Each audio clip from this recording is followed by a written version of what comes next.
Bannankyukakyuka mwenna naddala abawangalidde mu diaspora tubeebaza emirimu gye mukola era tubaagaliza ennaku enkulu ez'essanyu ez'emirembe era n'omwaka omujja gutambule bulungi naddala mu bintu bya struggle. Tubeebaza obutaggwaamu maanyi, tubeebaza okusigala ku mulamwa, tubeebaza okusigala nga muyimiridde ne People Power Movement, nga muyimiridde n'ekibiina kyaffe ekya National Unity Platform era n'omukulembeze waffe Robert SENTAMU KYAGULANYI.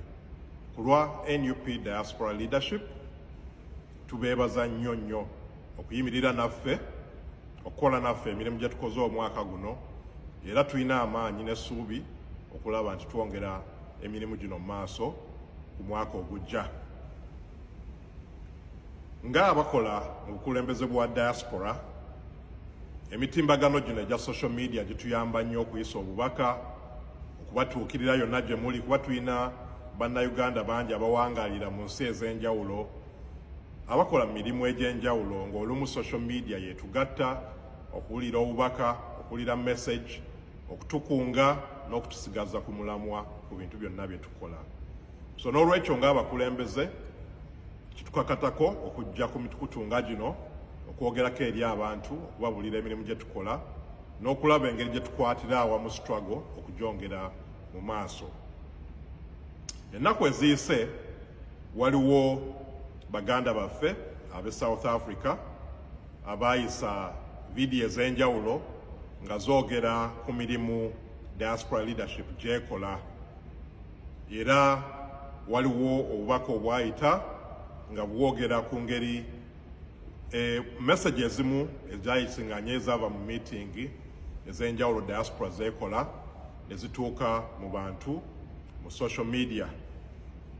Abakulu bano njagala okukakasa nti twabatuukiridde nga tuyita mu NUP leadership ya South Africa ne twogeramuko nabo okwogera okuwuliriza ensonga zaabwe, kubanga ffe ng'abakulembeze kitukakatako okulaba nti tubeera n'obumu mu diaspora, era pulezidenti waffe kye yatukuutira nga tuwa obukulembeze mu diaspora kwe kulaba nti tuzaawo unity, kwe kulaba nti newankubadde tuli banjawulo mu bintu bye tukola tubeera n'obumu okutambuza emirimu gy'okununula eggwanga lyaffe.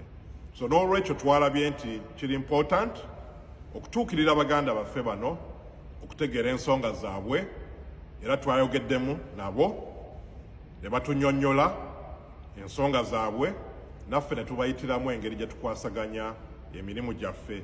Era nsuubira abakulu abo bategedde nti eyo message gye baafulumya ku mikutu egy'enjawulo teyava mu diaspora leadership, era kinaaba eri bo okutuukirira ababagoberera ku mikutu egy'enjawulo essaawa bw'eneetuuka nga bali comfortable oba nga bali ready okubannyonnyola obubaka bwe baafuna okuva eri ffe abakulembeze, naye nga tubakakasa nti ffe ng'aba NUP diaspora emirimu gyaffe tugikwasaganya mu ngeri ey'enkolagana ennungi ne baganda baffe bonna, nga bwe mubadde mulaba bwe tukwasaganya emirimu gyaffe, nga tusupportinga ekibiina kyaffe e Uganda, nga tusupportinga baganda baffe abali ku ground abayiwawo omubiri, ba foot soldiers, abasibe, abaana baabwe n'abalala bonna mu ngeri gye tuba tusobodde yonna mu diaspora.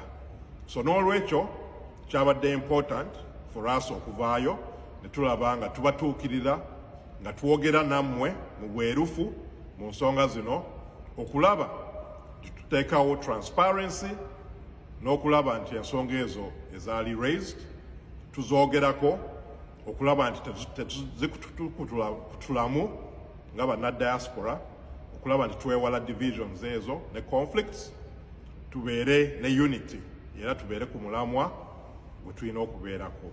So baganda baffe abo kansuubire banaatereeza ebyo ebyayogebwa ku mikutu egy'enjawulo. Ensonga endala gye twagala okwogerako etera okuyita ku mikutu gino era ng'ekwata ku diaspora, ekwata ku nsonga za Buganda, era abamu mwayogedde ku nsonga eno nga mugamba nti diaspora leadership ya NUP teyogera nnyo ku nsonga ezikwatagana ku Katikkiro oba ezifa ku Buganda. Baganda baffe mu buwombeefu ennyo njagala kubategeeza nti agenda ya diaspora eva ku kitebe kyaffe oba ku pate yaffe. Ebintu byonna bye tukola mu diaspora tukola in conjunction with our party and our president and our leadership.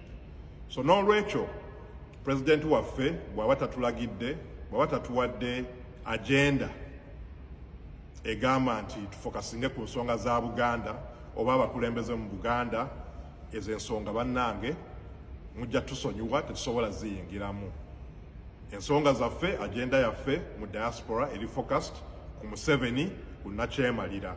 So n'olwekyo bwe tuba tetufunye directive oba agenda ku kibiina etugamba nti focus yaffe ebere ku bakulembeze ba Buganda oba Katikkiro oba n'abalala, ezo ensonga tuzeewala era tetuzikwatako.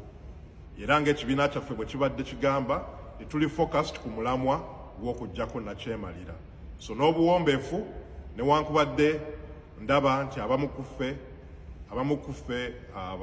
bannankyukakyuka mwogera ku nsonga ezo, njagala basaba nti abakulembeze baffe mu diaspora tubeere focused ku bubaka ekibiina kyaffe bwagala tufokasinge on obwa nakyemalira. So y'ensonga n'obuwombeefu ekwatagana ku nsonga za Buganda temugenda kulaba nga aba diaspora tugyenyigiramu nnyo, naddala aba NUP diaspora leadership. Ensonga ey'okubiri ekwatagana ku former leader of opposition Honorable Mpuuga, abangi mubadde mugyogerako nayo nti diaspora tevuddeeyo nnyo kwogera ku mukulembeze ono n'ebintu by'abadde akola ebyenjawulo. Njagala obbakakasa Baganda baffe nti ffe NUP diaspora tuli part of ekibiina kyaffe. So n'olwekyo ebintu byonna ebiyita mu kibiina kyaffe ebikwatagana ku former leader of opposition era tuli mu unison, tuli mu line emu ne party position.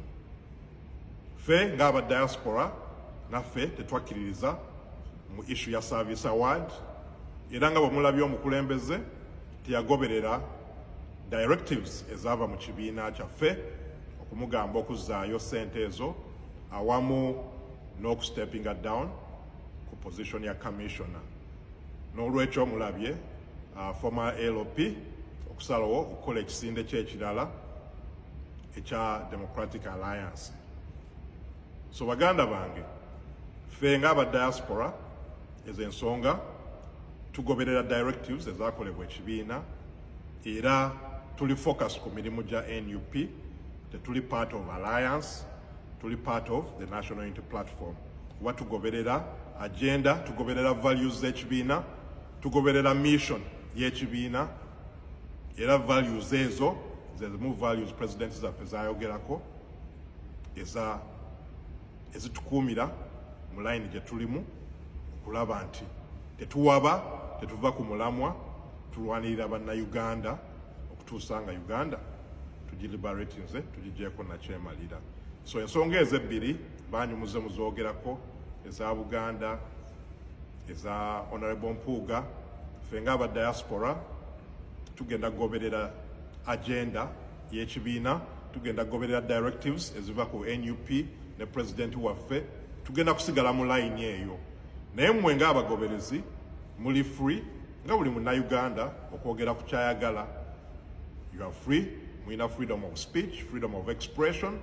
N'olwekyo tetubagaana kwogera ku nsonga ezo bwe muba mwagadde ozoogerako, naye ffe ng'abakulembeze tulina okusigala nga tuli ku mulamwa era nga tuli ku agenda y'ekibiina, era olumu tubawa guidance nammwe okusigala focus eyo okulaba nti distractions ezijjawo tuzeewala ne tuba nga twongera okutambuza emirimu gy'ekibiina mu maaso.